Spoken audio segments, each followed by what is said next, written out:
during the month of July and more closely examine the 6 proposed districts. The next feedback session, it's not in your notes here today, but I was able to schedule it for Wednesday, September 13th, and that will be at the library.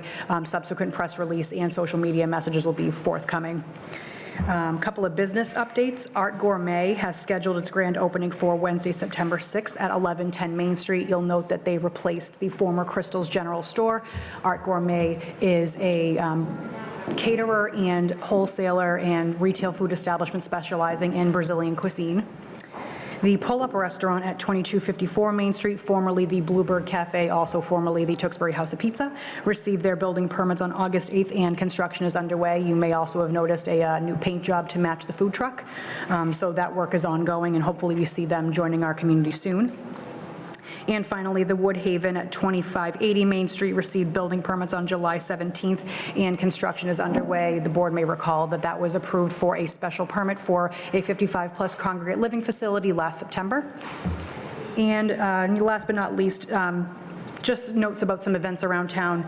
Not exhaustive, but a few highlights of events coming up in the next month or so include the second half of the community market season. The weekly market at Livingston Street runs every Thursday through September 28th from 4 to 7 p.m. The Beautification Committee is hosting a mini cleanup day on Saturday, September 16th. More details to come on that. And they will be attempting to clean up the Livingston Street area in preparation for the Fall Festival, which will be the following weekend. National Night Out is scheduled for Sunday, September 17th. As I just mentioned, the Fall Festival will be held over 2 days, September 23rd and 24th. That's a Saturday and Sunday from 12 to 5 p.m. both days. The Beep Ball Tournament, the Lions Club in cooperation with the Tewksbury Fire Department, is also going to be held on Saturday, September 23rd. The Strongwater Farm Hoedown will be held Sunday, October 1st. And I know the most exciting for all of us, a special town meeting is scheduled for Tuesday, October 3rd. So encouraging all of our residents who are registered voters to attend. And keep an eye on the town website and social media accounts for the details of all those events. Thank you. All right, thank you.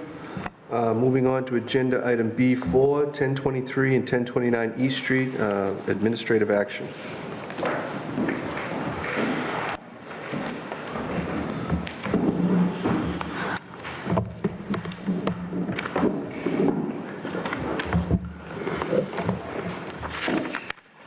Gentlemen, just give your names for the record, and the floor is yours. Hi, good evening, Mr. Chairman. For the record, Dick Cuco from Woodland Design. Jim Hanley, Civil Design Consultants. So we're here today for I guess it would be a minor site plan modification. So we had this project approved, 1023 East Street, originally approved in 2020. We're back here in 21 to make some modifications specific to the drainage.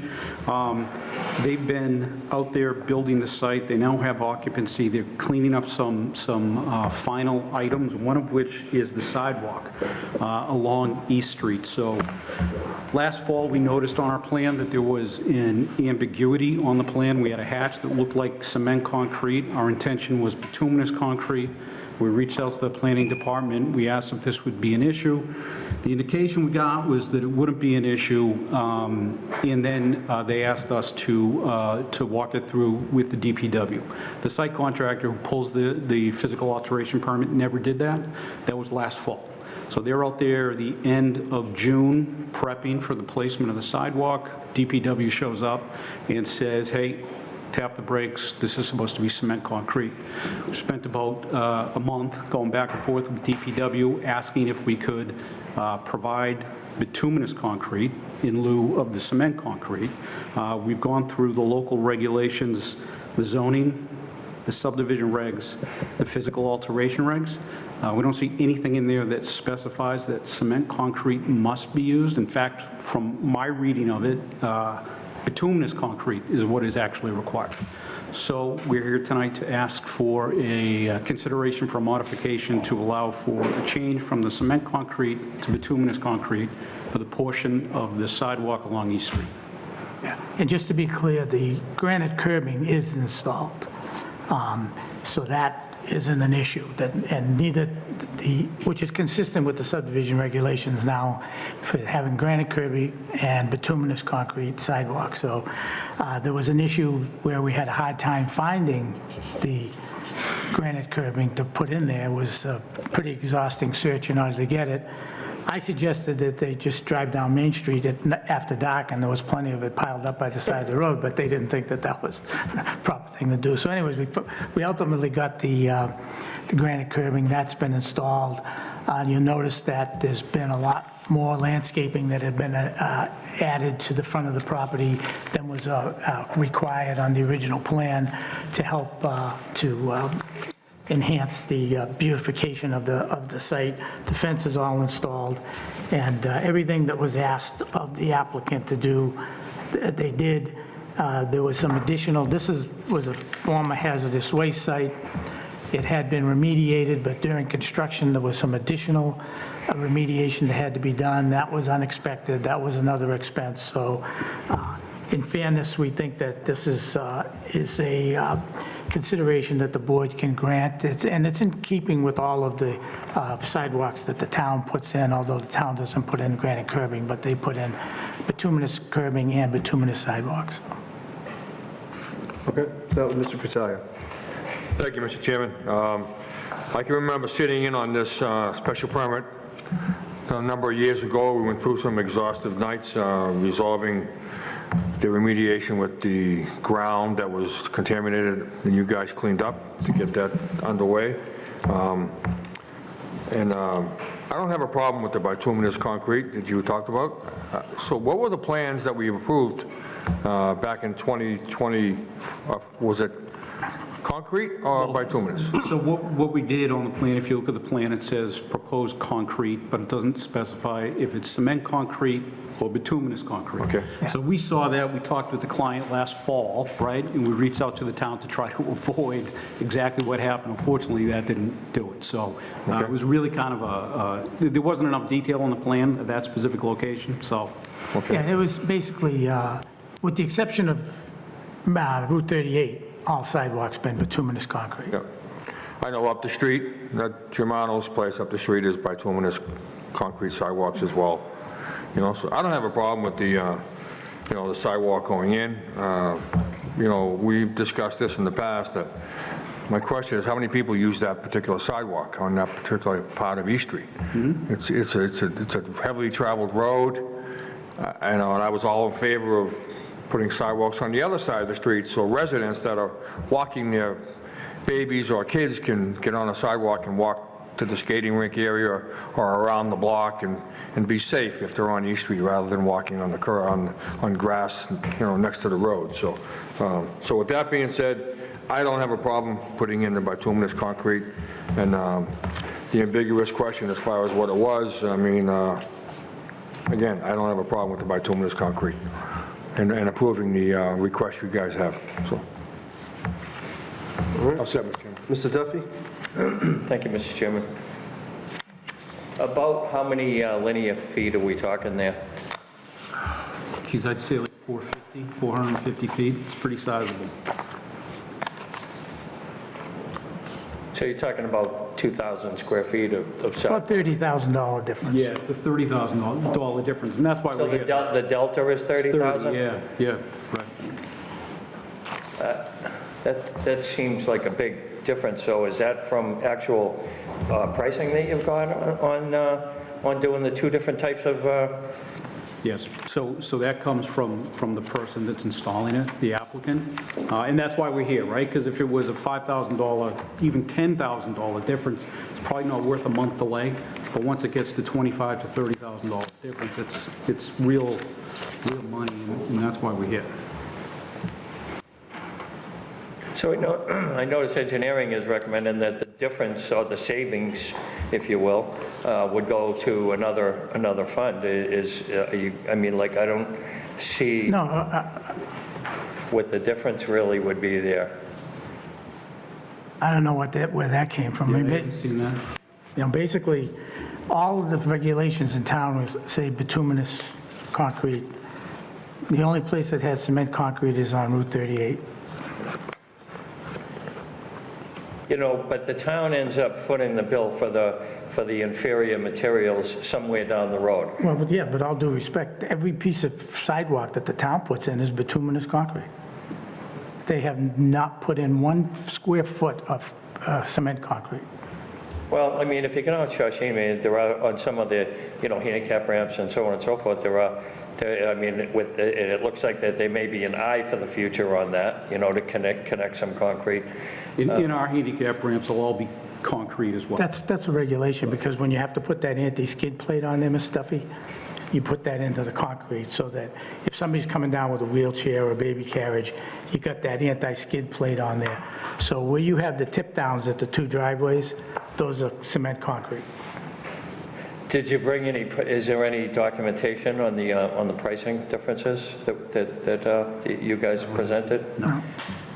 I have to say that I'm not inclined to approve a bituminous concrete where it said pretty clearly, it did say cement. It may or may not have been a miss by somebody back then, but it said cement sidewalk. Just to clarify, it's a concrete, right? Okay, so concrete. Right, but if you were to look at DPW's regulations specific to concrete and pavement, right, they specify there's a difference between bituminous and cement, right? So there is a difference. And so when we saw this last fall, we tried to get the clarification at that point. Unfortunately, there was a miscommunication, so we are where we are.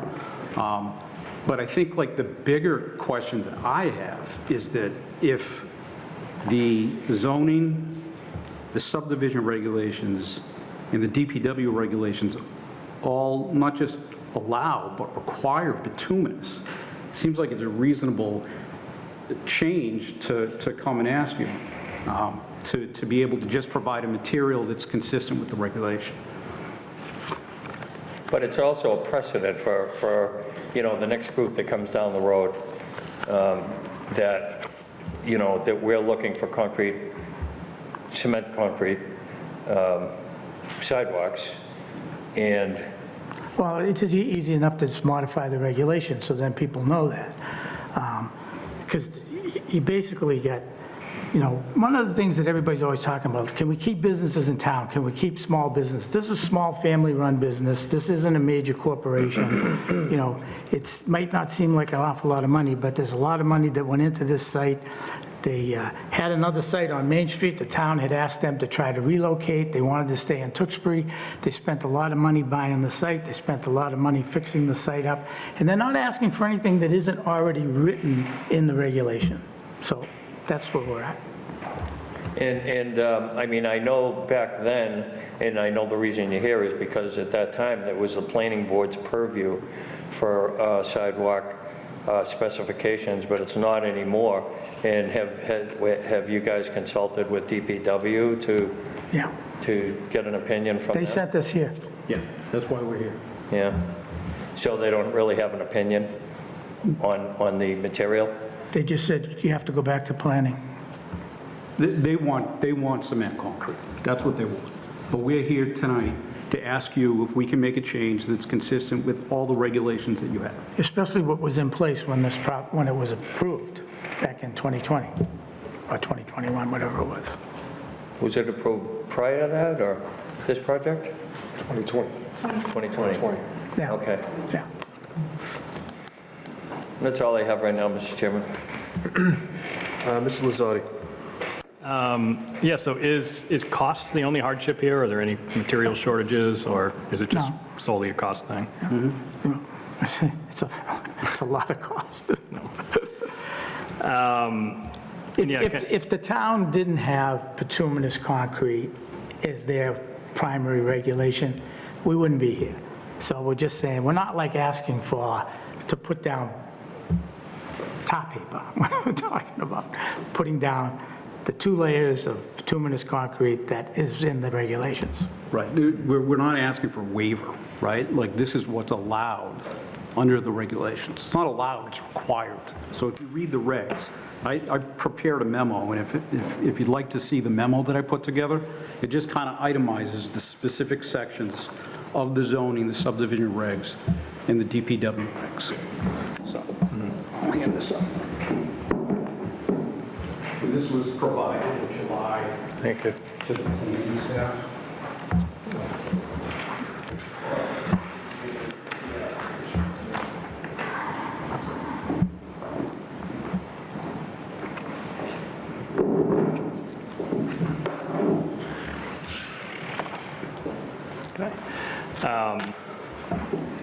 anything other than that. I'm just reading through the comments from the town engineer here. He's mentioning in a lot of the commercial districts on Andover Street, East Street, Main Street, some of the other major areas, they have been requiring cement concrete for the past decade.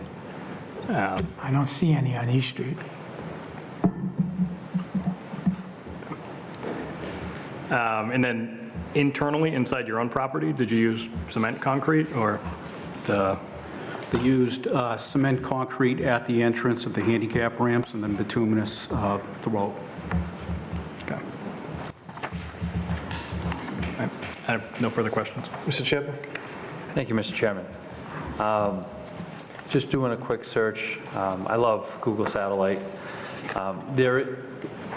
My usual feeling is I like to stick with what's consistent in a particular area. There is cement concrete from the library through the ball fields, the senior center, on that end of each street.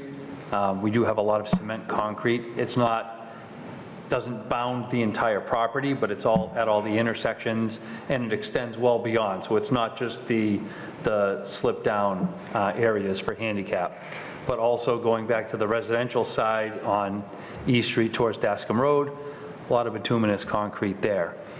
And looking at your plan, right, I'm looking at the clouded area where you wrote and clouded proposed 5-foot bituminous concrete sidewalk, but I'm an attention to detail plans kind of guy. And the hatching, the shading that was drawn there matches the hatching and shading that was drawn around proposed concrete walk around the building. Yes, yep. And that is the material hatching and shading that's typical for cement. It is different from all of your cross hatching, which is the proposed pavement, bituminous concrete pavement. I don't have a copy of the original plan, unfortunately. It's the same hatch. But if I were just looking at this and there were no labels, then I would assume that, oh, I recognize what should be an asphalt area or bituminous concrete area, and I recognize what should be a cement concrete area, and these sidewalks are drawn as if they are to be cement concrete.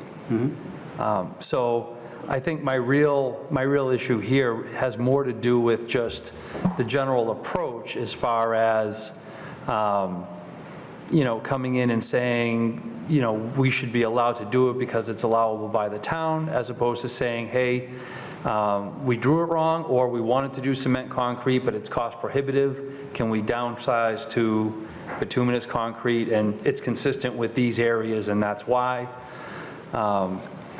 So basically, I think the approach that technically it's still concrete and all of that, this plan was submitted and approved as it is, and you're not appealing to change from cement concrete to bituminous concrete. You're basically saying that it was supposed to be bituminous all along. I don't see that evidence here. So I'm not saying bituminous isn't allowed. I'm just saying that these drawings, as a person who reads drawings for a living, tell a very clear picture of where cement was supposed to be and where bituminous was supposed to be. So I don't disagree with that, right? My company put the sidewalk, put the set of plans together. We have a specific hatch on there. If you go back to some of our other drawings, we also had that hatch on some of our other drawings that the town has approved, right? And when we saw that hatch, we reached out to the town, and we didn't have an issue making the change on a couple of other jobs.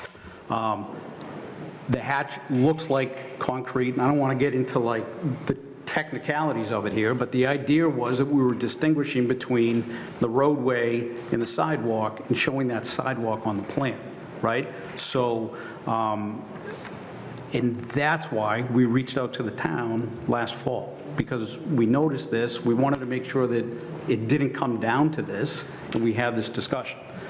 When we reached out, the feedback we got from DPW was that they wanted cement, and when we go through these regulations, it just seems like it's actually bituminous that is what is required here. Well, even that aside, bituminous concrete sidewalk is fine. It's in the regulation. We're trying to help out a small business stay in town. Whether we made a mistake, they made a mistake, somebody made a mistake. We're not asking to put in loam with black paint on it. So it's a substance that is actually actually get a little bit more flexibility around here with all the frost and everything. So right, wrong, or indifferent, I don't see any disadvantage to having it in this particular instance. It's not like it's going against the regulation. Should it have been that way? Should it have been this way? Yeah, maybe so, but we shouldn't have to penalize a small business owner for something that may have been misinterpreted. Put yourself in their shoes. No, I understand. That's all I have, Mr. Chairman. Thank you. So, do we know, like, what's the longevity difference between one and the other? It depends. If they salt East Street heavily, the bituminous would last longer than the cement concrete. Which they do. Is that true? I have had informal discussions with the building commissioner regarding this comparison of materials, and that is consistent with what they have told me informally. So, I don't work in DPW, but if that's accurate, then a savings or the expense request to you to spend the more to do the concrete might end up costing the town money sooner to fix the sidewalk. If they If they oversalt. heavily salt it, Yeah. which I don't- it's one of the main roads in town. I'm- I suggest it's possible that they Yeah. salt it a lot, unless I'm wrong. But, Especially where it goes down The hill. that slope to the light at Shawshene. so if that being true, then, we're not talking about a guarantee that the town's going to pay more because you're using another substance, as opposed to the concrete they're asking for.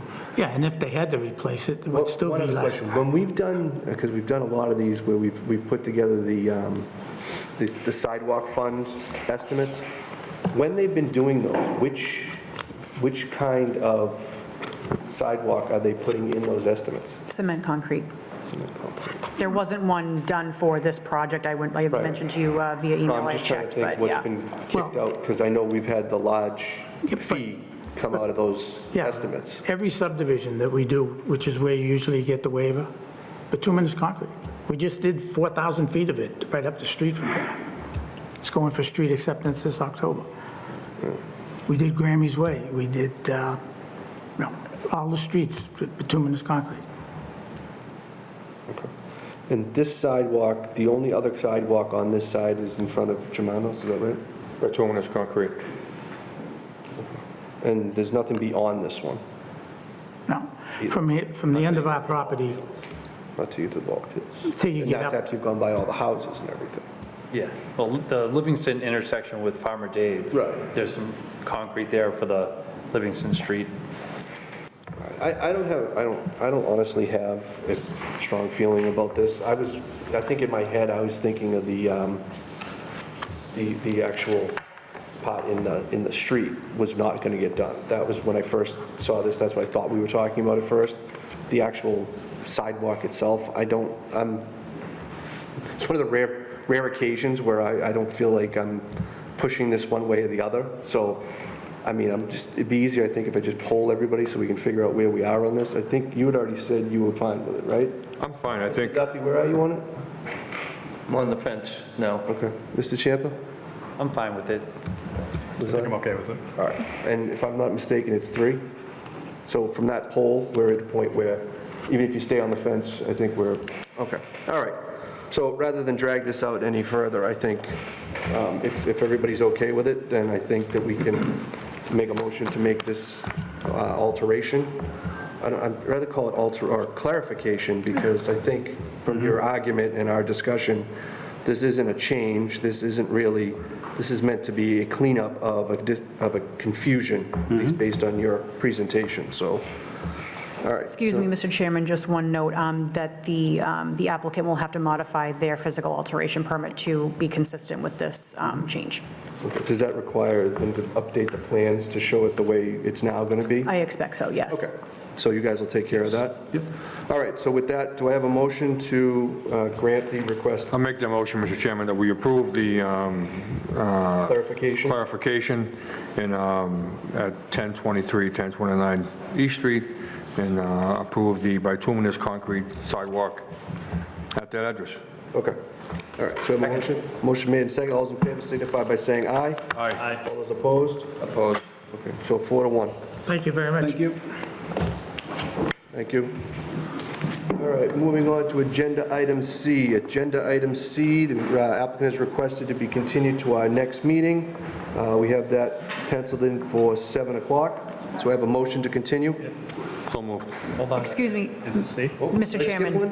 7:20, 18:30 is not on the next agenda yet.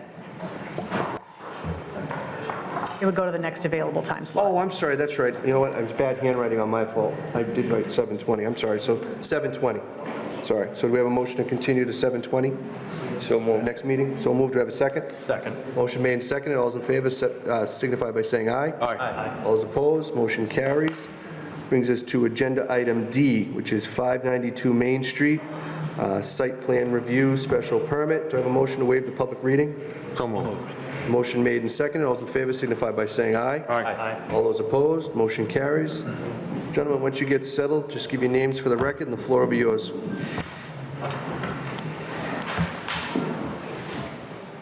Just a reminder to anyone who is a late arrival, agenda items E, F, and G will all be continued to our next meeting.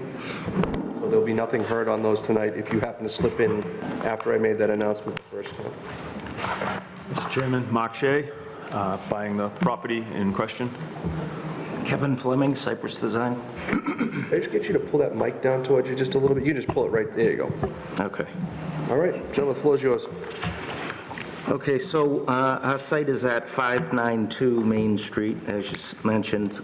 It's at the corner of Old Boston Road and Main Street, Route 38.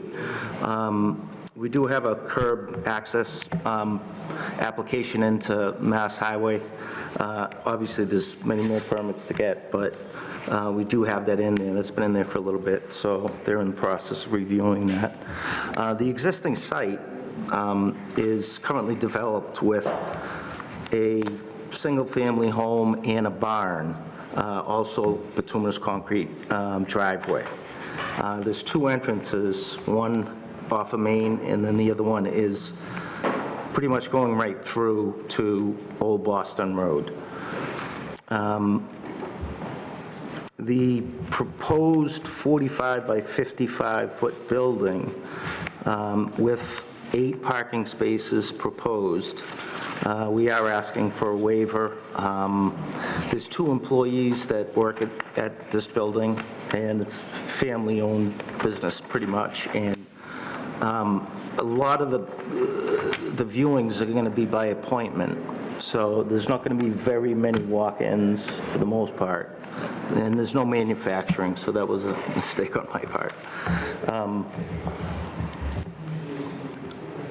So the drainage, we have an increase of impervious area of 2,500 square feet, and we're mitigating that with 18 Storm Tech infiltrators for the rooftop runoff and porous pavement for the actual parking lot runoff.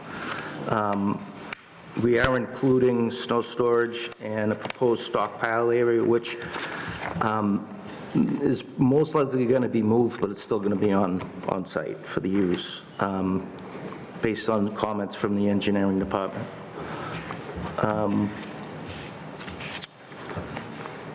So the soil on the site is a good sandy, medium sandy soil. It's really good for drainage. There's 3 test pits that were done throughout the site, and the groundwater was down about 7 feet consistently on all 3 of those. We are maintaining the same flow patterns from existing to proposed.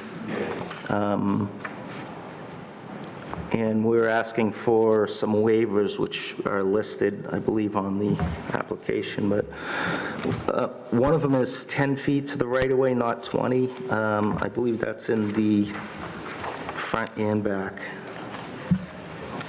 That we're requesting that. A lot of these waivers we're asking for is due to the shape of this lot. It's like a triangle, and it just squeezes right down. So the main reason we're asking for these, a portion of these waivers. And what else? I think that's it. All right, let's start with Mr. Champa. Thank you, Mr. Chairman. Just one question for Ms. Lauder in her memo. The project received a negative determination from the Conservation Commission. Negative usually has a bad connotation, but in this case, does that mean that they're not violating any of the conservation? So what it means to have a negative determination in an RDA, a request for determination of applicability, is they're asking the commission, is the Wetland Protection Act and subsequently the local wetland bylaws applicable to this project? Where the wetlands are located across the street, and you'll see on the plan that the 100-foot buffer zone just clips where they're going to be doing some of the parking lot work.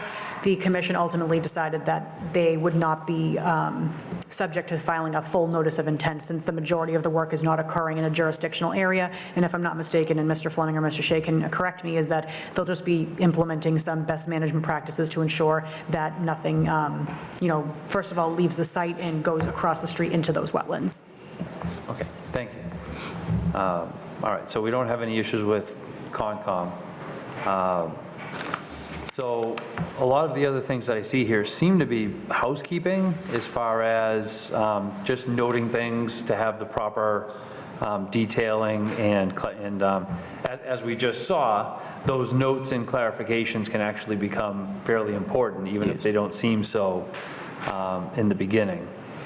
Can you just run me through which waivers are you asking for? Because I saw a number of them on here, but if for some reason some of them went away, I just want to know what the current list is. Okay. Let's see if I have a list on that. It's, we're going with, we were going to see if we can get a waiver for the sidewalks and curbing, but based on the review from engineering department, they want to have it, so we're gonna end up having to put that in along Main Street. It will be cement concrete with granite curbing. Good.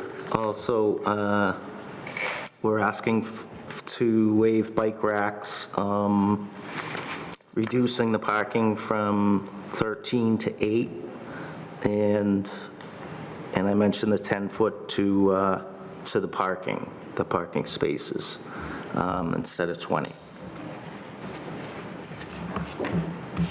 Okay, and that's it? So one of the things I usually ask is, and I guess, I wouldn't imagine too many, if any, of your customers biking to come view your wares. However, your employees might want to bike. No, we have 2 employees, it's myself and my father. We don't bike. Okay, and you're not planning on hiring anybody else, summer help or? Right now, it's temp help? just us 2. So we don't plan on any necessary bike racks or hiring anyone in the near future. Okay, and you have a facility in Methuen right now, I do. correct? Yep. Has parking ever been an issue? I mean, what sort of data do you have So we have, to back up your parking analysis? Yeah, we have 2 allotted parking spots for our showroom there, and we've never had any problem with overflow. We're a monument business. People usually make appointments to come in. Obviously, dealing with a grieved one, they have to find the time for the family to stop in, and we've never, in the 15, 14 years of being in business, had a problem with that. Okay, and do you have any issues making the project compliant with the other DPW and building department requirements? Again, mostly housekeeping notes, but... Right. Zoning Board of Appeals for the setback to the building. We're asking for, currently the barn is actually over the lot line, over the right-of-way line on Old Boston Road. But we're asking for a waiver, and that meeting is next week? No, Yeah. 2 weeks. 31st? 31st? Yeah, 31st.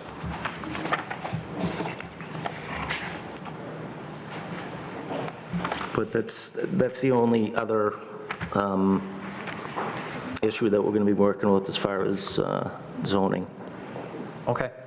All right, that's all I have, Mr. Chairman. Thank you, gentlemen. Mr. Lazardi? Yeah, so just kind of a little bit on the parking further. Is this by appointment only business? or It's is it not. Retail out, okay.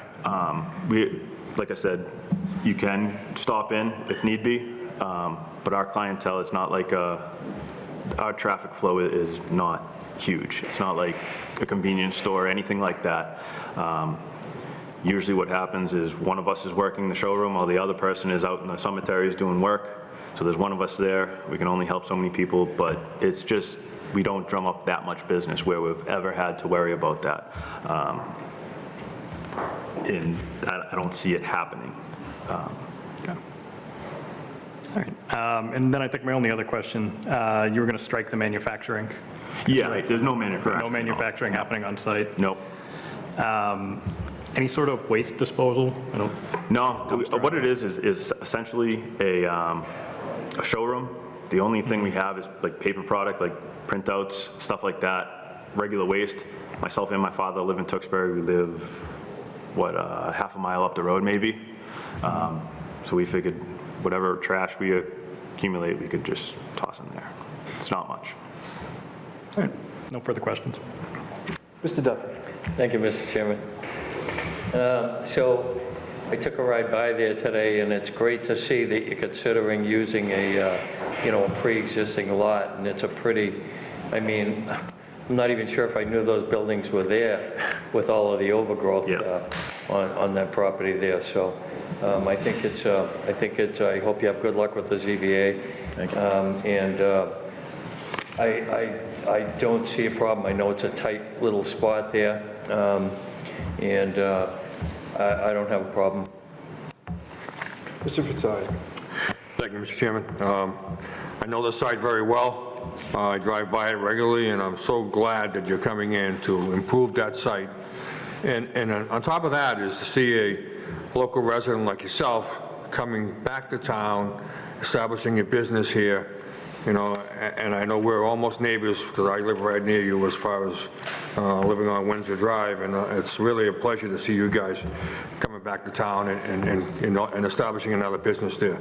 I have no problem with the waiver of parking spaces. I sure hope I don't have to visit you guys, okay? So, but I know, in times of need, people do come down, and I think eight spaces is plenty. Yep. And allowing the waiver is not a problem on my end. I did see the issues you have with the building, engineering, and I'm sure you'll resolve that as far as the sizes of pipes and some of the other stuff. So, just glad you guys are coming into town, and another business coming to town, which is great news. And improving the site is a big plus because it's been like that for years, and I figured someone was going to go in there at some point and do something to it. So, and I'm glad it's you guys. Great, thank you very much. Thank you. So, just a couple of things. So, as of right now, you show 3 driveways. And can you Correct. explain why? We have, the third driveway is the loading area in the back. Old Boston Road's pretty quiet road. There's not much traffic going there. I know there is a regulation for 200 feet between, and we obviously will be asking for that waiver if possible. If not, we'd have to close the Old Boston Road driveway We just and thought it keep would. the loading area. Yeah, we just thought it would be easier for customers that are coming off Main Street, having an easier way to exit instead of having to go back onto Main Street, which can be busy at times. Well, it's interesting that you mention it, because I'm curious as to whether there's some sense to making the Main Street part in only, and then out on Old Boston, because my concern is the sort of closeness of Old Boston Road and your driveway. If someone's trying to come out from Bolt at the same time and head south, you've got them both sort of turning into that same, I know it's probably not going to happen, because like you said, it's not a convenience store. Yeah. This isn't cars going all the time. But at the same time, the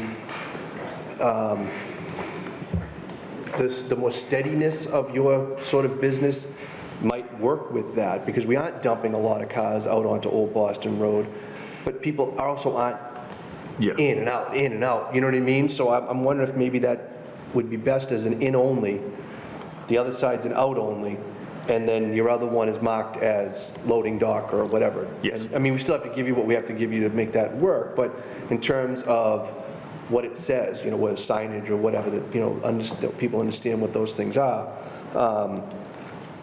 You know, because all the ins and outs on Main Street are difficult, you know, with the traffic. To put two right together, even if it is not that often that, you know, you've got cars coming in and out, they are coming in and out. And Yeah. this way, if you've got everybody coming in the front, and, you know. Are you thinking one way or so we can One save way a lot of in, pavement? one way out. Yeah. You know what I mean? I just Yeah. think that might make Can some save sense. a lot of pavement. And, you know, and you did make the comment that, you know, you've got folks that are, maybe got something else on their mind. And making that, having to get out on a Main Street in that sort of area when other people are doing the same thing, maybe take that off the table as well. Yeah, I'd be open to that, yeah. So could we just confirm that nobody has any issue with that?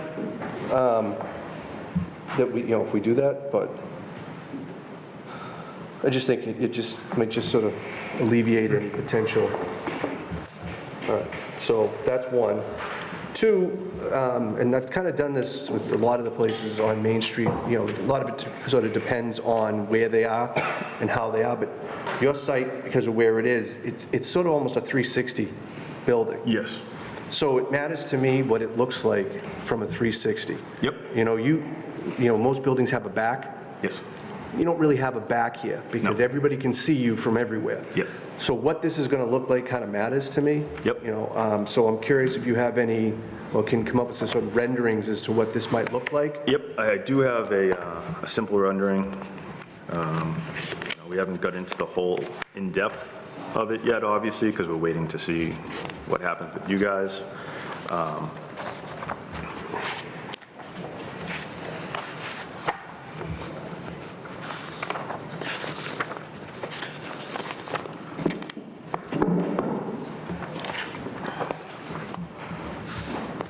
Thank you. Front, angled back to the garage. Again, this isn't set yet. We obviously wanted to make it, This then too, probably. It's not bad because it has dimensions and Yep. so, you know, it's a small sign, but. All right, so I'm going to say the same thing that I've said on some of the others. Go this way and then go back this way. If you notice, we have sort of the wall that's just all wall. What I've said to others is, you know, those fake windows, you Yep. know, that just break up just that harsh, straight wall. Yep. You've got the same thing kind of going across the top. If you look above your awning, sort of, is that it's a lot of just sort of, you know, the same thing, and the same thing where you have your loading docks. Even if you just put in sort of those faux windows, just so it gives it almost that little bit, look more like a little bit like a house, or Yeah. you know, the last one we did was barn. We asked them to put barn doors in. That's not what you have, but, you know, those kind of things that, you know, they're not going to cost a lot because they're not real, and you're not kicking open the windows. These are really just there as decoration to give that, break Yeah. up those long, you know, those long blank walls no, I understand what you're saying. around the building. So I'll ask that you do that, or Yep. you plan to do that. That's easy enough, because what we actually like in our industry is natural light on our headstones, give it that good look. So if you want to put real windows in, that's up to you. Yes, I'm so- saying, but at a minimum, I'm looking for But in something that general, looks yeah. like windows. If you want to go the distance and, you know, put in the Yeah. windows, that's completely fine. No, so we just, you know, again, this was our preliminary look, But, you so know, yeah. just keeping in mind that you guys are kind of a 360 view there on that triangle lot, and you're also pretty much kind of dead center of the town. So there's a lot of reason that, you know, if you're going to go ahead and sort of take away something that maybe, you know, isn't looking as good and replacing it, let's make sure we do that. Yeah. You know what I mean? So, other than that, I don't have any other specific issues, or Mr. Fattalia, as far as the waiver stuff, I don't have any real, as long as you can get yourself straightened away with the other stuff, the engineering stuff, I'm sure we can wrap this up. Yep. Probably not too much Excuse me, Mr. Chairman, I wanted to make one other note. In my review, I had noted that you hadn't submitted a master signage plan, and I did want to bring up that because you do have frontage on 2 public ways, you are permitted 2 wall signs. Okay. I expect you would want one to face your parking lot. You can also have one on the side of Old Boston as well. Okay, So, and yeah. I think when we met before, you said we could also do granite signs. Correct, So which would be very in line with your business. Yeah, do monument have signs are allowed. Mock-up for that, Great. you know, as to what we're going to do. Again, we're not sure yet what we're doing, but Sure.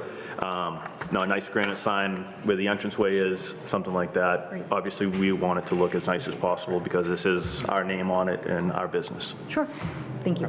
And if you have copies of that, if you just want to turn them in so people take a look. I can throw them to you right I mean, I know you said you weren't done with it, but, you know. All right, so with that, I'm going to open it up to the audience. Anyone in the audience with any questions, comments, or concerns on this? Going once, going twice. I'll bring it back to the board. Obviously, there's a few, things they still need to settle up, so I suspect we'll have them back for the 11th. Yeah, Mr. Chairman, I have a comment if I could.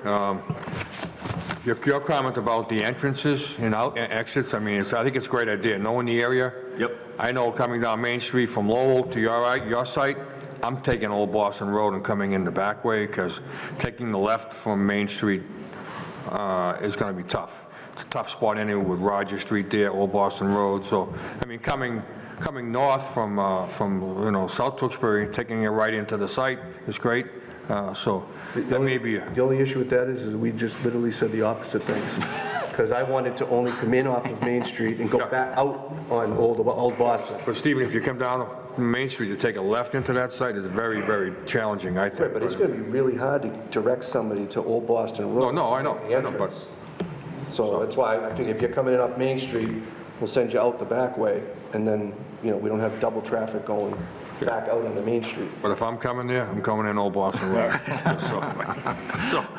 But thank you very much. We'll allow Mr. Battaglia to ignore the one-way sign when he I'll comes. back in. All right, with that, we have, let's see what time we have here. 7:20? No, 7:25. So do we have a motion to continue this to 7:25 on 9/11? So moved. All right, we have a motion made, do I have a second? Second. Motion made and second, all those in favor signify by saying aye. Aye. All those opposed, motion carries. Guys, next time. Thank you very much, guys. Thank you. All right, that moves us on to agenda item, hold on a second, E, which is 1879 Main Street, who has requested to be continued to our next hearing. Do I have a motion to continue that to 7:15? Yes.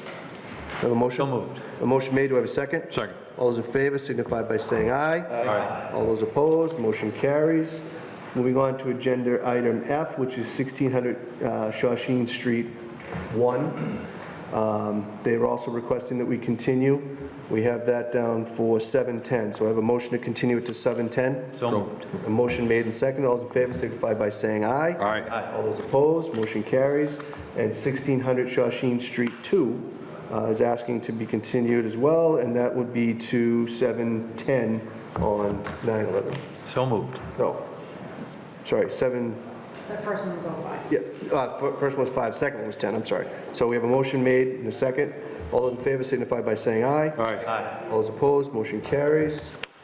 That moves us on to agenda item H, which is 1439 Main Street, site plan review. Do I have a motion to waive the public reading? So moved. So motion made, do I have a second? Second. Motion made and seconded, all those in favor signify by saying aye. Aye. All those opposed, motion carries. Gentlemen, once you're settled, if you give your names to the record, the floor is yours.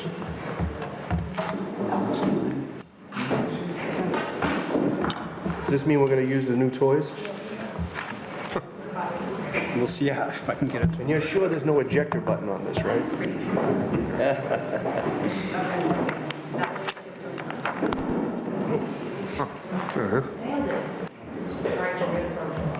Is that on ours? Okay. Yeah, right. How do you do, or what do you want to do? Sure. Do it all, it's high tech. Sure. Okay. Good evening, Jim Hanley, Civil Design Consultants. And good evening, Don Bornstein. I'm an attorney with the Office of Johnson and Bornstein. We're located at 12 Chestnut Street in Andover, Massachusetts. And I'm mostly here to carry Mr. Hanley's bag and happy to hop in wherever I can. That's a first. Okay, so. Not writing that in the bill. Go ahead. Okay. Tewksbury Dental Associates, Dr. Tish Nahata. So this project was originally approved, I think it was 15, yeah, it was 15. It included an 8,500 plus or minus square foot commercial building up along Main Street across the street from Colonial, as well as 12 detached residential units out back off of Serena Way, which provides access to the dental office, a commercial building. It's a private way that also provides access out to the residential units. So what we're here tonight for is to request consideration to allow for 14 additional parking spaces. You may have noticed that this is one of the buildings along 38 that wasn't completely full for a long period of time. Dr. Nahata has his dental office in the building, but he has been trying to get another tenant in there as well. So he's been successful at that, and the other tenant has some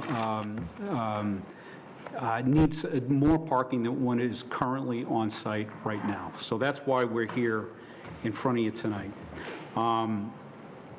So the current zone is the mixed-use business, and we currently have 49 parking spaces. And if you look at this plan that's in front of you here, this kind of shows the configuration of the existing parking lot. This is the as-built or the existing conditions plan for the commercial building. And essentially, you come in off of Main onto Serena, and then you have one-way traffic circulation around a 14-space traffic island, and then back out Serena and out. So he needs a bit more parking, so what we are proposing to do is going to look something like this. So we've reconfigured the parking that is within his lot, as well as provided 14 spaces along the perimeter of Serena Way, 3 of which are a little bit further in, about 300-400 feet. They back in and back out. All of them are obviously compliant with the zoning regulations, 8.5 by 9.5 feet. And then we have 11 spaces along Serena Way, along the exit lane of Serena Way. And then we've also made some provisions here inside the parking area to actually cut through the existing island. So if I go back here, you can see that there's an existing landscaping island and then 8 spaces along Serena Way here. And what we're proposing to do is to come in, tie back into Serena Way. Now, instead of one-way traffic, we're proposing two-way traffic to provide a little bit better circulation. And this gives us an addition of 14 spaces. So how did we approach this from a drainage perspective? Because that's one of the considerations here. So you might recall, you probably don't, but you might, that the commercial space has its own subsurface system, which is generally in this area here. And basically what that takes is the 8,500 square foot building, as well as all of the internal parking that was associated with the commercial building. And then we had it's called a wet pond that was down on 1470 Main that would take all of Serena Way, plus the 12 units would drain into this wet pond.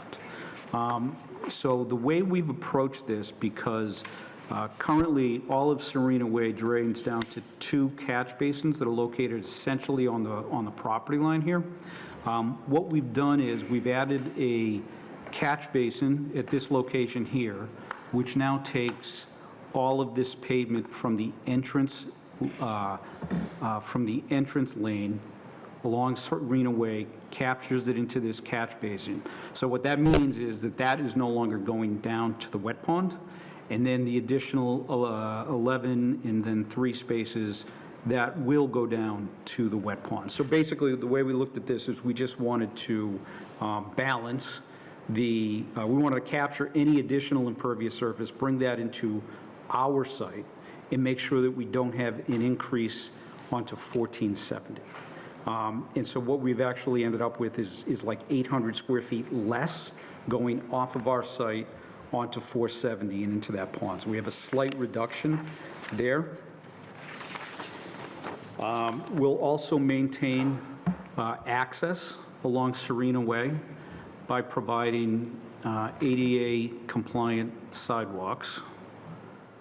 I'm just going to zoom in here. In the same general location. These are all at a minimum 4 feet wide.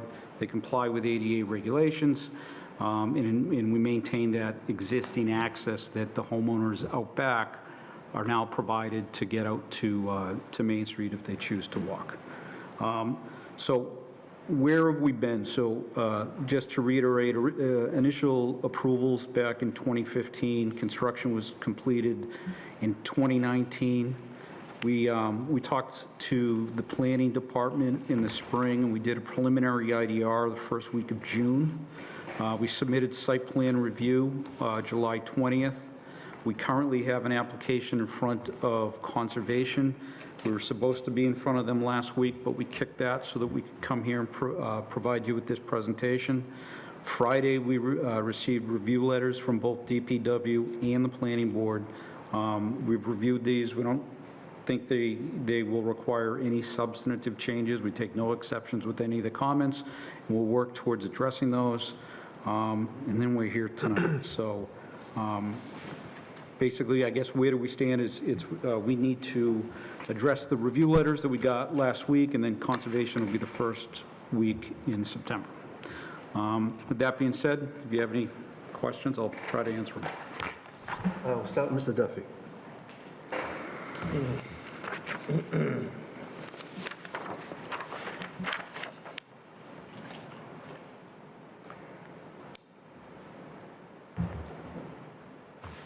I do see that engineering is asking a similar question as our last applicant, whether it's going to be bituminous or cement concrete. So I guess we could start with that question, Yeah, so, because I don't see it on the plan. right.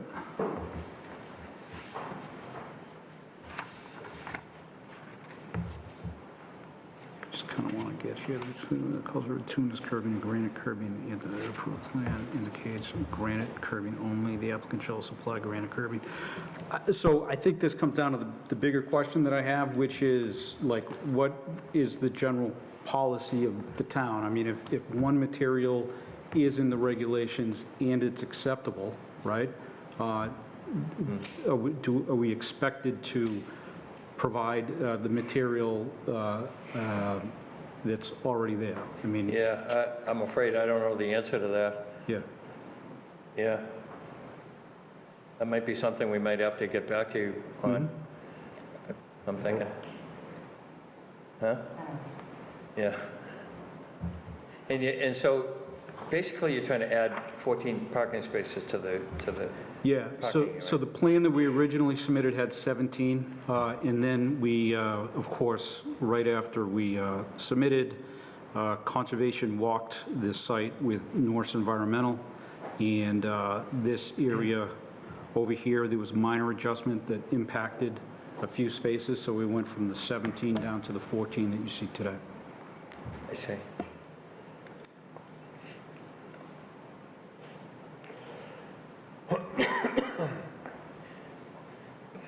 It looks like the parallel parking spaces that you're trying to add on Serena Way there obviously are going to cut into the, the vegetated strip along the property line there.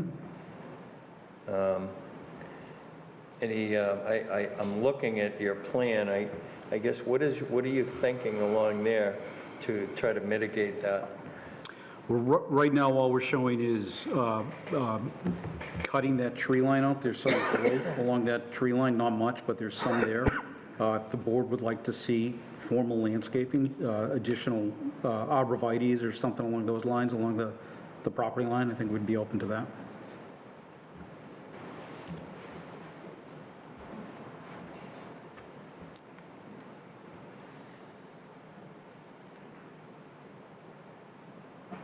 An additional 14 parking spaces doesn't seem to me, I'm not quite sure what the traffic flow is typically in and out of there, but it doesn't seem like an enormous amount of additional traffic in there to me. I guess the only thing that's jumping out at me is what we just discussed, is how do you mitigate how do you mitigate those parallel parking spaces with the, with the sidelines here? We can come back with a solution for that, whether it'll be a fence or some sort of landscaping or something along those lines, we can look at that. Yeah. That sounds like a good idea. Stanley, thank you. That's all I have for now, Mr. Chairman. Mr. Thank you. Fratelli. Thank you, Mr. Chairman. So, Mr. Hanley, when putting in those spaces on Serena Way, is that going to restrict Serena Way at all? Is it going to restrict it? No. So the reason that we're here is because we believe the demand will be such that we don't have enough parking now. And what will happen if we don't do something is that there will be obstructions, right? People have a business there, they're going to find a spot to park, right? So we're trying to be proactive and address that. So these are all zoning compliant sized spaces. So you have the 22-foot wide access drive, and then these spaces are 22 by 8. So they're, instead of 19 and a half, they're 22 to give you a little bit more room to come in and back out.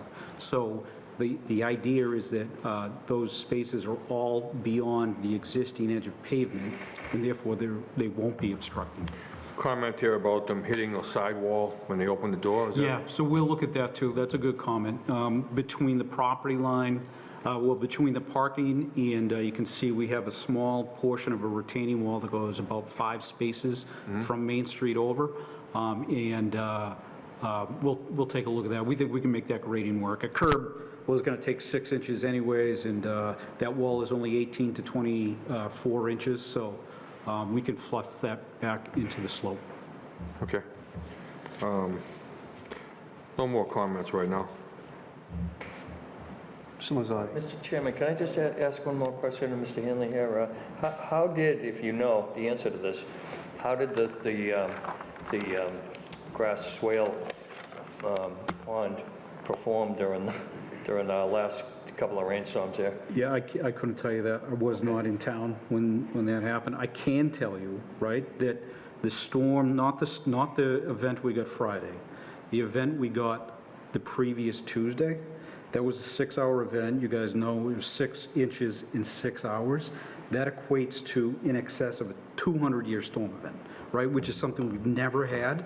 I've been doing it 23 years, so not a lifetime, but pretty close, and we've never had anything like that. So it equates in the atlas and on the curves to somewhere in excess of 200 and less than a 500-year storm. So they certainly aren't designed for that. These swales and drainage system to get to the pond are generally designed for 25-year storms, and then the ponds themselves are 100-year storms. And then the engineer's comment about let me just get back to that 1 second here.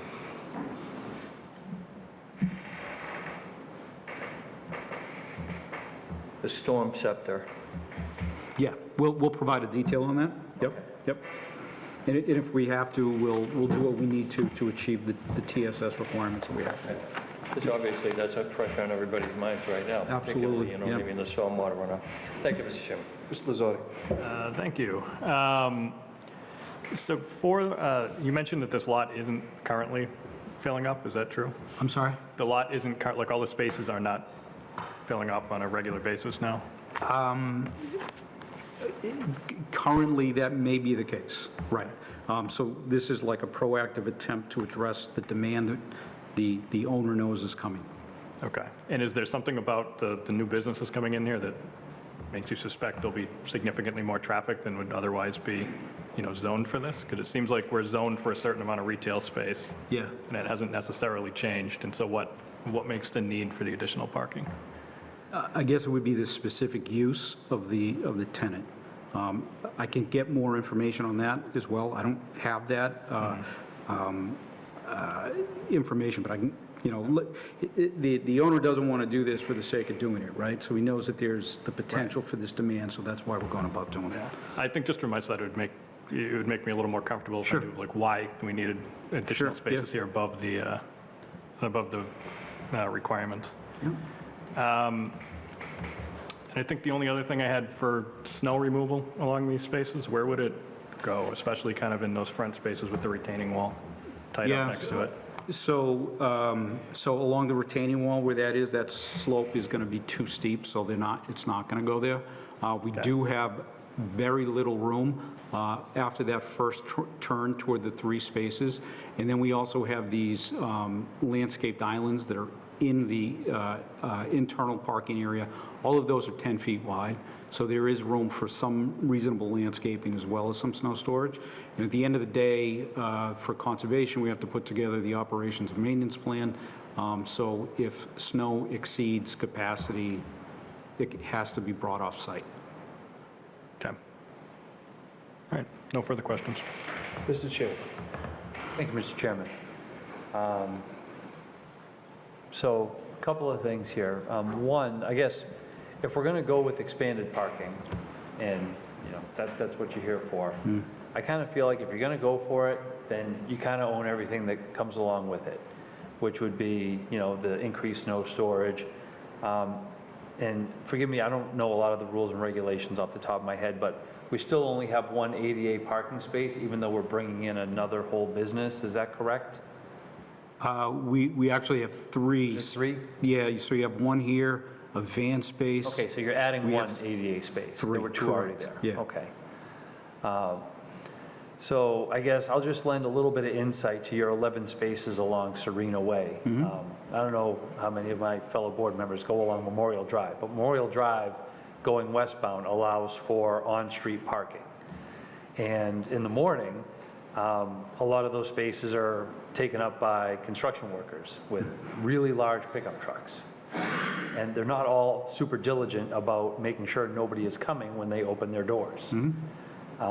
There have been accidents in, accidents in Cambridge where someone opens a door and someone on a bike, because there's no dedicated bike lane, swerves around them and then gets hit by a car.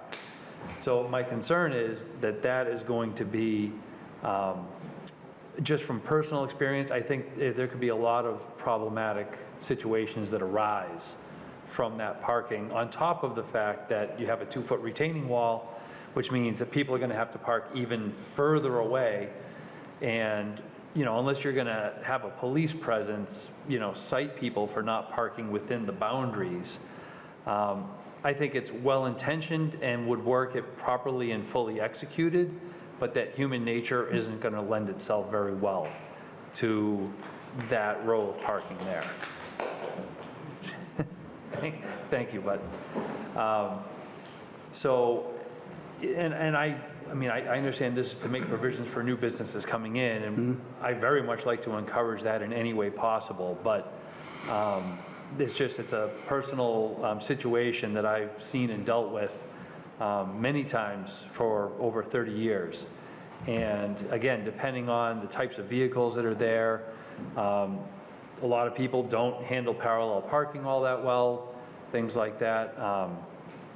I just think it could become very, very problematic trying to make that function without causing some sort of hindrance to the other traffic passing through the area. And then I think my other notes, let's see here. The bike racks, any particular reason we can't, if we're bringing in that much business and we need this much more parking, shouldn't we add some bike racks? Absolutely. Try to maybe alleviate that? Yeah, absolutely. Yep. Okay.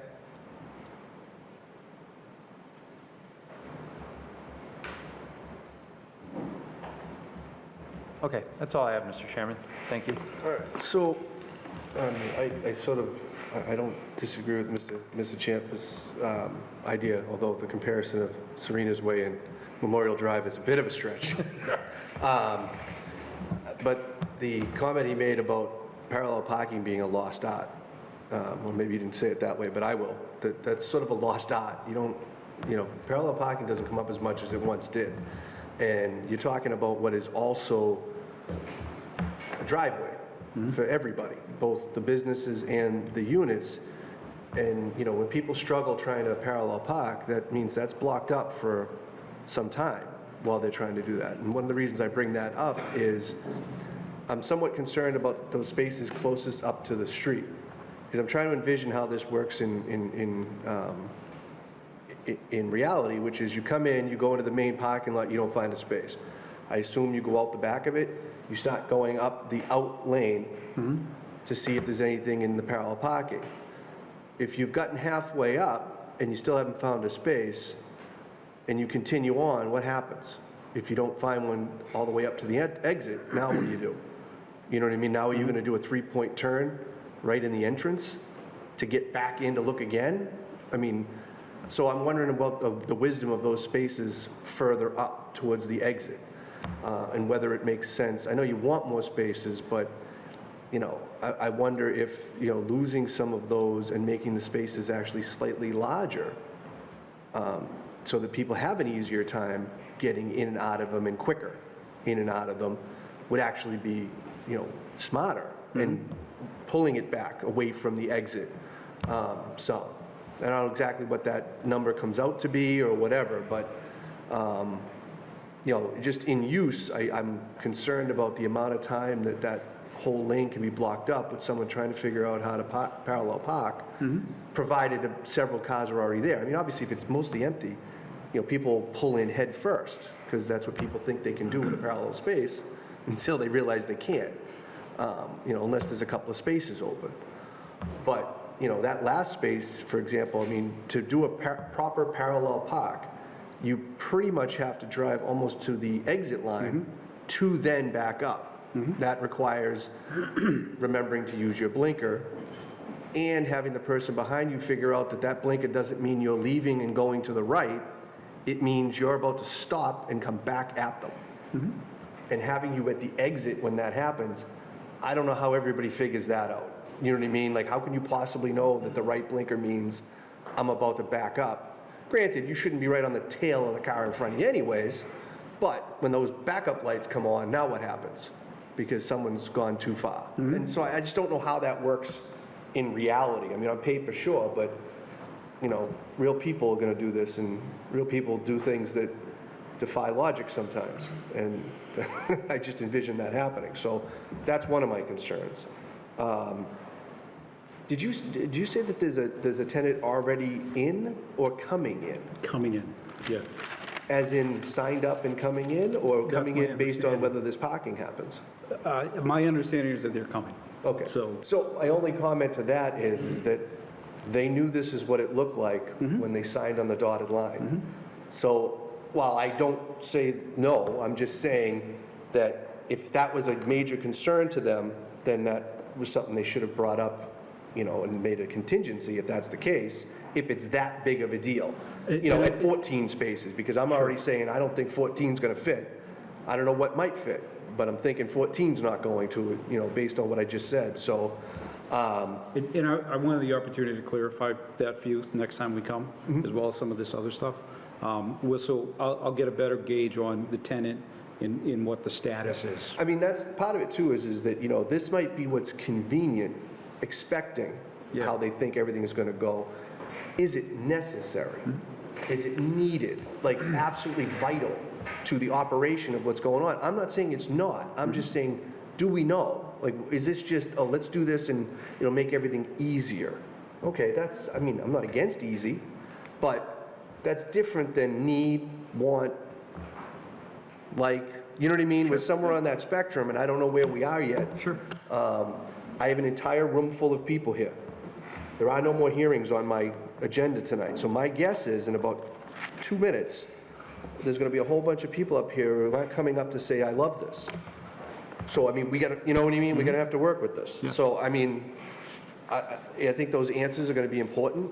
I'm not saying, despite what I may or may not hear, that I'm against it, it's just, I need to hear more, and I definitely think that some reduction in what's being asked for is necessary. Even if it were needed, I still don't think it's not going to work like this, because I think that stuff up near the front is a real problem, and isn't going to work. Okay. And maybe making the spaces bigger is going to really solve some people's problems as well anyways. So those are things I think you have to look at. I don't know also if there's anywhere else on here that any spaces could have gone, but you didn't choose to put them there because this was easier. Maybe those spaces need to be, I have no idea, this whole curve down here between where the parallel parking spaces end and those 3 start, what limitations or not you have, because backing in and out spots are a lot easier for most people to deal with than the parallel ones, so I don't know. But I think at this point, they're probably all things you're going to have to start thinking about based on what everybody thinks about to happen. Okay. Okay? Can I address a couple of those things? Yep. Okay, so between the 3 and the 11 in that corner, we're right up against a 25-foot wetland buffer, and that's why we didn't extend those 3 and make those, provide additional parking. As you're coming around the Serena Way up toward Main Street around the curve, right? Because you've gone through the parking lot, you haven't gotten a space the first time around.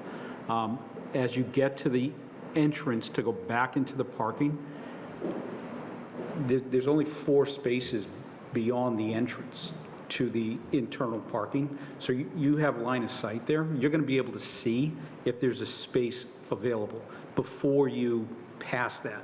So I don't think that the 3-point turn, excuse me, in Serena Way is something that is realistically going to happen. As you're coming to that left to go back in, you've only got 4 spaces there. So you have a line of sight as to whether or not there are empty spaces there. If there's not an empty space, you're going back in. The comment that I think makes a ton of sense is that last space relative to the stop bar. We definitely need to take a look at that right there, because that could cause a conflict and some confusion. And then if we did that, we'd only have 3 spaces beyond the left into Serena Way, into the parking area. Well, I mean, but that doesn't address what I was saying about maybe trying to make the space a little bit bigger. You know, but if you lost 2 at the front, maybe, and then you're talking about, you're only looking at 2 spaces when you get up to that, where you got to turn left and come back in. And that's definitely going to be easier to see and not make the mistake of thinking, oh, let me go look. You'll already make that decision. When you say bigger, you mean instead of 22, like something Length, I'm greater? talking length, not width. Yeah, okay. Yeah, Okay. because I mean, making it easier for someone to parallel park as well as get out when it's time to leave. I mean, a standard space, someone kind of has to know how to parallel park. Yeah. A slightly larger space, you could be a bit more of a novice and probably pull it off, especially because you're not on a main road trying to do it, Memorial Drive. Take 2 or 3 tries to do it, someone's going to be upset. Yeah. Going to be getting your Right, attention. right. You need to move on. You're not going to be able to, you can't do this. Move on. This isn't a main road. It's not even a road. I mean, so, but like I said, I just think, one of the starter points here is going to be an understanding of need, want, like, for this. That's something I think that's going to be important to understand and weigh against, everything else. So, all right, so I think that's it from our side right now, right? I wanted to offer one more. I'm not sure if we'll get to a point where this matters, and again, I know it's not enforceable, but I see it in parking garages and other parking areas all the time where they have tighter spaces that with less maneuverability are designated as compact car. Doesn't mean someone's not going to try to cram in their, F-150. Honda Ridgeline, but generally, I think people do try to honor it, and they realize that, if you're squeezing between some columns or a tighter area, if you say compact car, hopefully they're not as wide, so allows people room to get out on both sides a little more comfortably. And then coupled with, the better length should hopefully make that a more free and easier going parking area if it comes to pass. All right?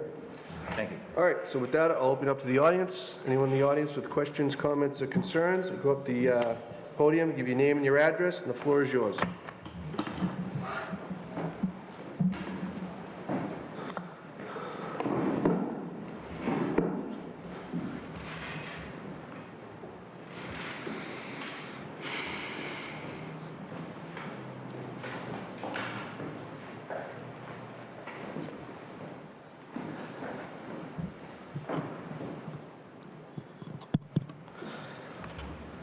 Mr. Chair, distinguished members of the committee, good evening. Thank you very much for the time and opportunity to listen to us. My name is Arafat Khan, and I'm a resident at Serena Woods condominiums, and with me here, all the other residents. I would directly jump into the concerns that we have. I know that some of the abutters are also here to share their concerns. So this. Yeah, I've written everything down here, so probably this is the first time I'm doing this, so please. So the construction of the 14 parking spaces along a private road, Serena Way, which is a common shared road that went into effect during the mixed-use development of the 1438 Main Street, which is Tewksbury Nettle Associates, and 1470 Serena Woods condominiums, right? Well, first off, I would like to thank the planning board at the time who had gone to significant length in understanding the use of this mixed-use development, right? So I would like to point out something right here. Take that mic with you.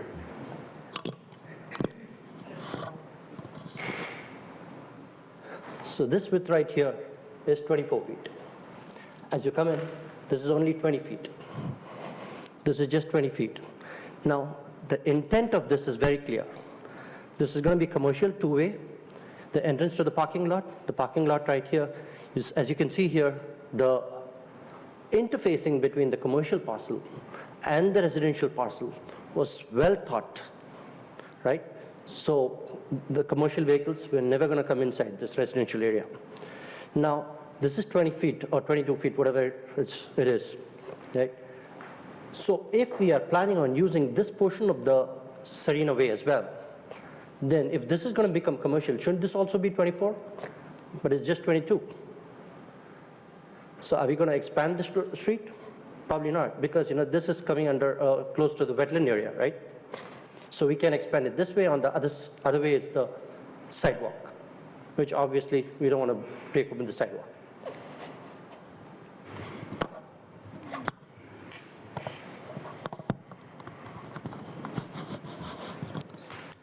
Because clearly here, as per the proposed plan, 2 additional driveways are going to be made, right? Still got to bring it with you. You still got to bring the mic with you. There you go. Yeah. So the 2 additional parking driveways are going to be here. So if this is going to become commercial, then this should also be 24 feet, two-way. But it's not. It's just 20 feet or 22 feet, whatever right now. Because we are the residents here, so we exactly know how difficult it is to turn around here and get into our homes, right? For the record, Mr. Chairman, it's 22 feet is indicated on the plan. 22 feet, I understand. On paper, while driving, we understand the challenges. It's quite tough to get by when 2 vehicles are moving in opposite directions, right? So the board should require an alternative parking lot layout with less entrance ways to prohibit or significantly minimize the vehicular traffic flow on the residence section of the common driveway. Next is the parking and the traffic study. So the commercial use was approved in 2015, right? So 49 spaces exist right now, which is about 14% more than the 43 spaces that was required as per the code. Again, as per my understanding. So 43 required, 14 already approved. Now there's a 35% increase in the requested parking spaces, which is almost 50% more than what's required by the code. Again, as per my understanding, this is a significant increase in the parking space, right? So this is rather unusual when cities and towns are promoting shared changes,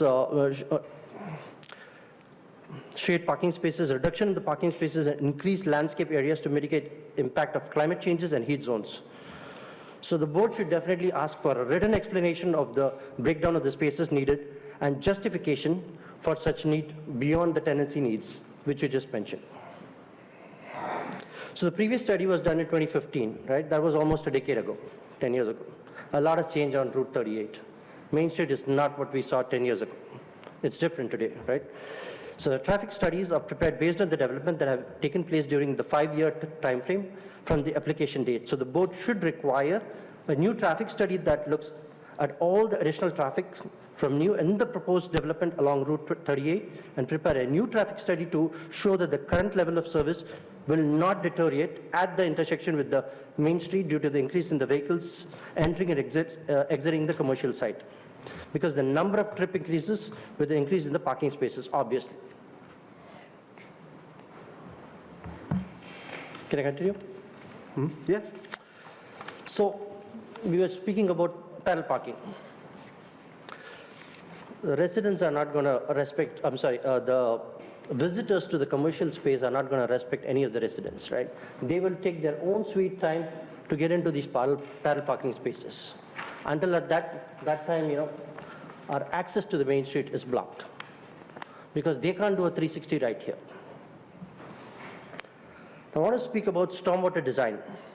So the proposed change to the existing parking lot and the introduction to the new driveways is a major change and has a serious impact on the drainage pattern. Currently, the commercial parking lot stormwater design is self-contained and is collected at the lowest point and drains into the subsurface system in the parking lot area itself. The proposed change and the new driveways no longer allow the runoff to be collected within the parking area so as originally designed and will now run off into the common roadway right here.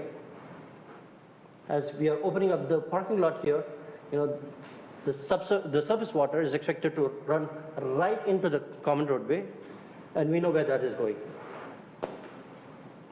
There's only one catch basin right here that drains it into the wet pond.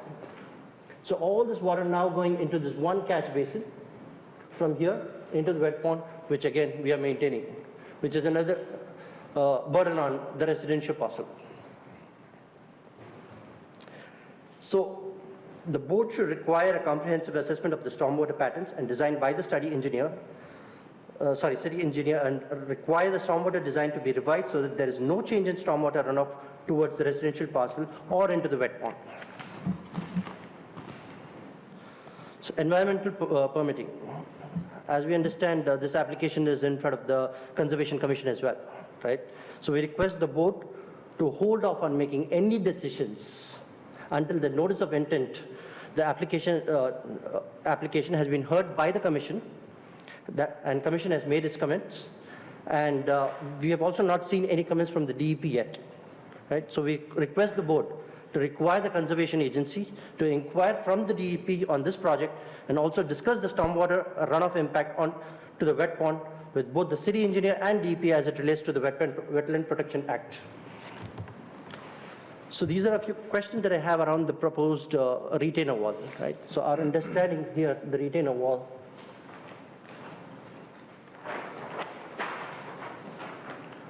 So is this retainer wall, how tall is it going to be? Is it 4 feet? 18 to 24 inches high. Because I'm looking at the numbers here, it's 115 and this is 119, so based on the gradient, it probably has to be around 4 to 5 feet. Right? Again, I'm not an expert here, I'm just asking a question. He gave you the number, right? Yeah, right.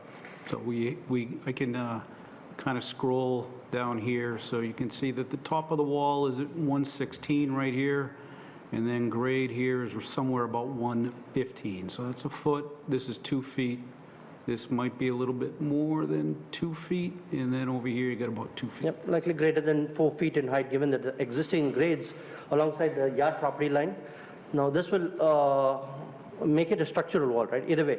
So this requires an extensive vegetation that needs to be cleared in this area, right? I'm assuming all the pine trees are going to get killed, right there. Am I right?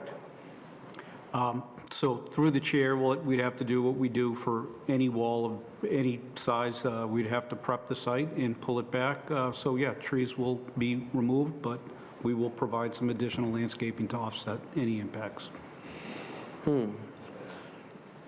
So this is very undesirable, and it takes away the residential character of our entrance itself. Right now, it's very pretty, and we have been maintaining that landscape area as well. So that's going to go now. So we have to take note that, due to the nature of the wall construction, trees will not, obviously won't have much soil to, if they leave behind the trees, it's going to tear through the wall. So they're removing the trees. Does the applicant even intend to replace or restore the vegetation? Yeah, can I possibly respond to all the comments at the end? At the end? Yeah, Okay, that would be that's fine, reasonable, okay. just so we don't have a dialogue back and forth here. So we are also thinking that this wall probably needs to extend to the full length to integrate with the existing grades and go 60 to 70 feet beyond, right? This probably needs to be verified by the board as well, so the retainer wall. Or is that just going to stop right here, right in the middle? Yeah, I mean, so it's on the plan here, right? So it is basically about 80 feet long from the first step there. So the changes in the grading, due to the retainer wall, it's likely to change the stormwater's runoff and will directly, it'll probably run into the wetland, which is a protected area, right? We don't want that to happen because we have been regularly maintaining the wetland so that any such thing doesn't happen, the stormwater runoff. Obviously, this is not conducive to the protection of the environmental resources, of course. So we request the board should not consider, should at least ask the applicant to direct the runoff away from the resource areas, the wetland, and revise the grading plan accordingly. So this retainer wall, of course, it's going to impede and restrict the snow removal. So we were talking about snow as well. Snow removal and storage capacity along the common driveway. Because right now what we have been doing, because we have been maintaining, the residential parcel has been maintaining the common roadway as per an existing easement agreement that was issued by the applicant. So our snow contractor, when he's pushing the snow away, where does the snow go now? So there's no buffer zone. The existing buffer zone is going to be removed and replaced into parking spaces, right? We don't know what's going to happen to that. Where do we put the snow? Because if the cars are parked, we don't want, the cars will probably get flowed in, right? Because we don't have an obligation to maintain the parking spaces, the newly added proposed addition of the parking spaces. We are obligated to flow the snow only on the common roadway. So we don't know, that's a question again. We don't know where the snow is going. Requires the snow to be stored closer to the environment resources, dumped into the wetland. We don't want to do that. So as per the easement agreement that I was referring to, right, it puts an undue financial and administrative burden on the residential association. So that's why all of us are here right now. All of us. All the residents are here, and of course, there are a few watching us on YouTube, Comcast, I don't know. There's more watching us right now because this is an undue financial and administrative burden. So the applicant should be required to maintain these new parking spaces, adjoining landscape areas, and be required to pay their fair share of maintenance and flowing the common driveway up to the common property line between the commercial and the residential areas, because right now we are doing everything. We have been, ever since the development back in 2015.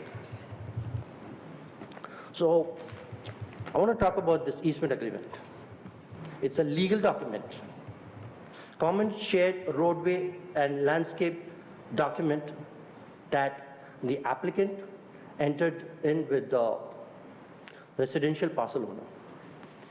So the intent was very clear that this is going to be used primarily for the residential traffic, this portion. This portion right here. Which is why the residential owner also agreed to maintain this area to the full length of the roadway. Not just the roadway, but also the appurtenant landscape area. Now the applicant says, great, all these years you maintained it for me, thank you. Now I need parking spaces, I'm going to add parking spaces. We have a right to access this appurtenant area, obviously along with the common roadway, right to access as well as an obligation to maintain that. What does this mean now? Now that the parking spaces are coming here, so obligation is gone. And these are some of the things in the easement agreement that needs to be sorted. I know this is not the right place for it, but I'm just bringing it up because it comes with a maintenance responsibility also, who's going to be maintaining it? Right, because clearly we have been maintaining it all this time. So this is just an unlawful violation of an existing agreement. It's an infringement of an existing agreement. Yeah. Chair knows these things, it's a legal document. Sir, can I just, because typically we limit the time, but is it my understanding that you're speaking for everybody? Yes. We're not going to have a parade of No, everybody no, coming no. up after this, No, right? That's right. Yeah, That's fine, but I mean, I just don't want to give him Yes. half an hour and then everybody else is coming up afterwards. No, Okay. not at all. Because that's what you said at the beginning, but I just wanted to make sure. I see. Oh, Okay, go ahead, keep going. So the last thing I had was the maintenance that we spoke about, snow plowing. So as per the easement agreement, we have an obligation to maintain everything, and now we have to maintain somebody's parking spaces as well, right, with the buffer zone, and, we spoke about that. So for all these reasons that I outlined and stated about, we believe that these are all substantial changes. Stormwater catch basin is being added, now a subsurface system is being added, 80 feet long, another 100 feet to connect that. We don't know where the stormwater is going. So all these are concerns that we are bringing to the board. Because tomorrow, we don't know whom to go to ask for. Who's going to be maintaining? There's no maintenance plan in the drainage report. There's no maintenance plan. So we don't know whom to go and ask should this proposed changes does not work. Okay. Right? Because clearly, the applicant is going to show the easement agreement. So we have the concerns all written down and compiled that I would like to share with the committee. Thank you.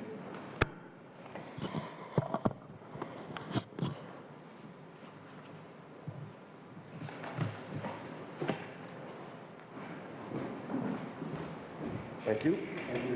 This is one package, or is this one for each of us? No, I just want, this is all one thing, right? everything. Okay, so I'll give, okay, very good, thank you. Thank you very much for the time. Mr. Khan, do you have a copy for us? That's a full application prepared for the board. Thank you. Once we get this in the, can we get one out? Okay. All right, do you want to do this, or do you want to let whoever else is going to speak? So, you had someone else, right?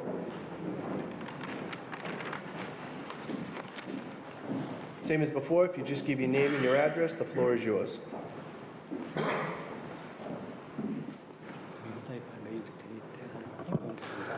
Hello, everyone. My name is Danny, and this is my father, Kim Song-sul, and we are the residents of the 1428, right next to where the parallel parking spots will go to. Let me just get the formalities out of the way with the letters. The proposed expansion and subsequent removal of trees will not only erode the natural beauty of our neighborhood, but also raise a number of environmental and safety concerns. And we anticipate an increase in noise and air pollution due to vehicular movement, a heightened risk of accidents because of the increased traffic, and added complexity in terms of infrastructure management. Moreover, last but not least, but the trees currently act as a natural buffer to us, ensuring our privacy. Their removal will make our home more exposed, potentially leading to an invasion of our privacy. And I think with the amount of space that there's going to be, I'm expecting quite a lot with the nature of those spots being parallel parking spots. We also want to highlight the potential decline in the value of the properties around. Trees and green spaces are significant contributors to property valuations. Losing them can adversely affect the overall value and appeal of our residents. Considering these negative impacts outlined, we would strongly urge you to reconsider digging out those areas to create parking spots there. And just a couple of notes on the other parts. Snow, I think we would be affected significantly. The maintenance, I'm sure, will try to clean it up, and maybe initially they'll be told to be careful of our area. But how many times have you had things or snow is blown to your side and maybe you report, but they might do it again. As long as that parking spot is there, I think it's just something that we're going to have to live with, and that's not fair to us. And my parents have worked for 10 plus years after moving here, to this country just to get this house. And they, to this day, after putting me through college and everything, they still work until 1 a.m. every single night, weekends included. The last thing they rely on that they find peace in is the porch that they have in the safety of, their backyard, with the privacy there. Losing that, I think it would be quite, it would be damaging to them. That's really something that they find joy in, and making that garden nice and all that stuff. But that's the only way they find joy. They don't have friends here. All they do is work. But yeah.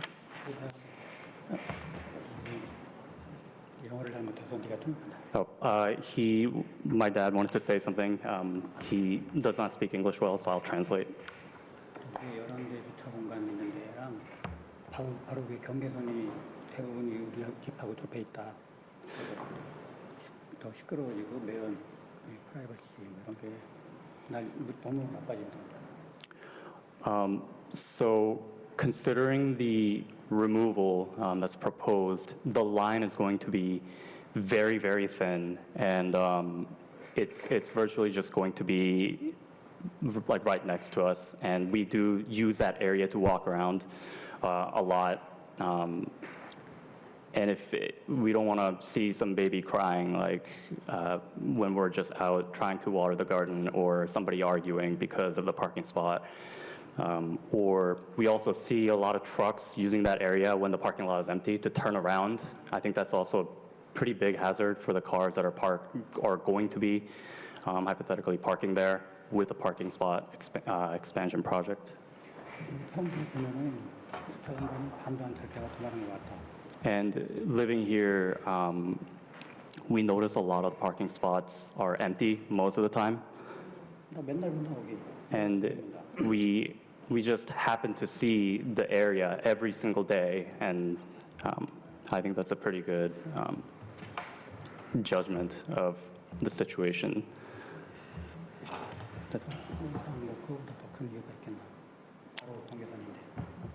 That's the primary one being the line being very non-existent between our property and the Dental Associates property. Thank you. Thank you. Anyone else? Questions, comments, or concerns? Oh, you have something too? Thank you. Appreciate it. All right, so that's it for the comments. You can have your, whatever you have for any of those. I mean, so obviously tonight is like we present to you, we get the abutters comments, so they brought some things up that in the board has too, that we're going to go back and we're going to take a good look at.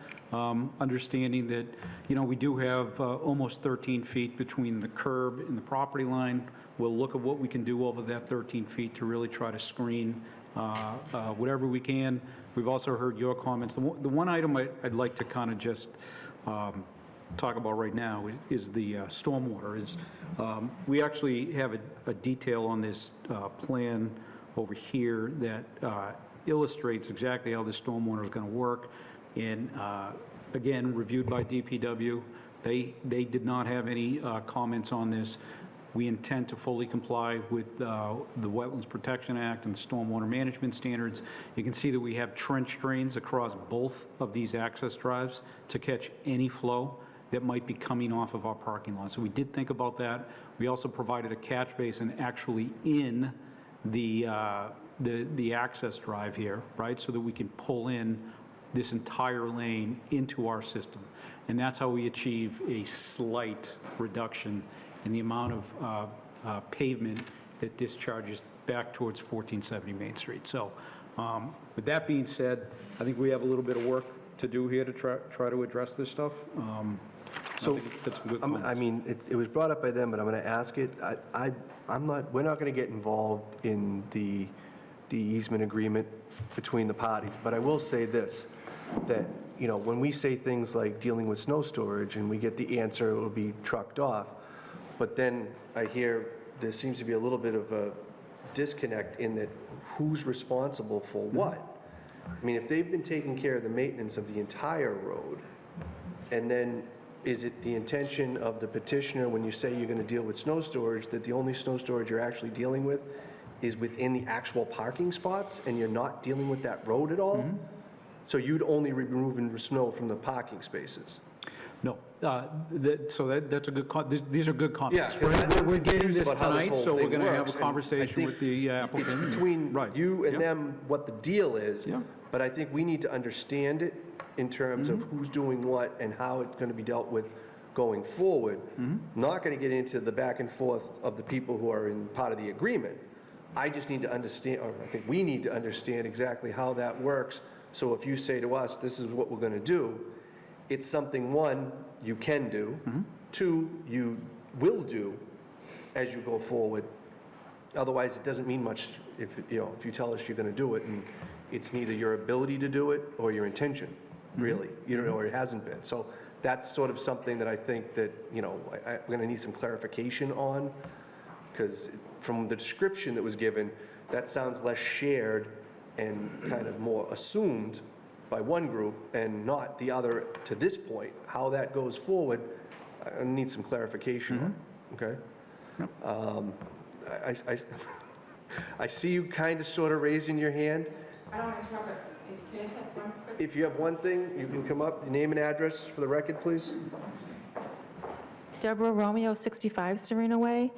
I'm just concerned that once people realize that where we live, there's a big opening of a cul-de-sac, that who's going to prevent them from going in there to have ease of turning around versus, it's quite tight when you come around that curve, unless you drive, maybe you should go over there and visually see, take two cars and drive, it's tight when you come around that curve to have two cars there or other cars trying to move in and out when we're trying to get in and out ourselves. And it's so easy to just go where we live and just come in and turn around and just take one way out. And there's no guarantee that they're not going to do that and disrupt our piece. This isn't a separate thing. We're kind of all in this plan together, and we're definitely going to be impacted hugely by this. Okay, thank you. And the beauty of the trees being gone too is really part of our serenity as we're driving in there. We're going to lose that, and it's really not fair. And especially with our neighbor, you buy a house because you tend to have it look like this, and all of a sudden it's going to be taken away from you. Maybe he wouldn't have bought it. It's something to think about. Thank you. Thank you. Thank you. All right, so with that, obviously, you guys have some homework. You also have stuff to deal with the other departments anyways. You've got conservation, I think, between now and the next time you'll see us. Yep. So we'll have some more clarification there as well. So with that, I would see about continuing this to 7:30. Mr. Chair, before you continue, if I could just speak for one moment again. Don Bornstein, attorney for the applicant. I just want to acknowledge the abutters' comments tonight and thank them for it. And if they're willing to, if the speakers could stick around for a minute so I can get their contact information so we can be in touch with them before the board's next meeting. So what I will ask, though, because there are a lot of you, we only have a couple of quick things to finish when we're done with this hearing. And rather than everybody stop moving around and congregating and talking and whatnot, give us a couple of minutes just to finish up, and then you guys can stay here for a few seconds while you get those numbers and whatnot, rather than trying to go out in that little small space and have 50 people talking, because we'll never be able to finish with the last couple of things, if that's all right with everybody, okay? So with that, I will take a motion to continue this till 7:30 on 9/11. So moved. I have a motion made. Do I have a second? Motion made and seconded. All those in favor signify by saying aye. Aye. All those opposed, motion carries. All right, that brings us to correspondence, which we did not have any of. Other business not known at the time of the posting of this agenda. Is there any of that anybody has to discuss right now? All right, hearing none. Brief note, you did pass over committee reports, but we had what is probably our last full elementary school building committee meeting last week.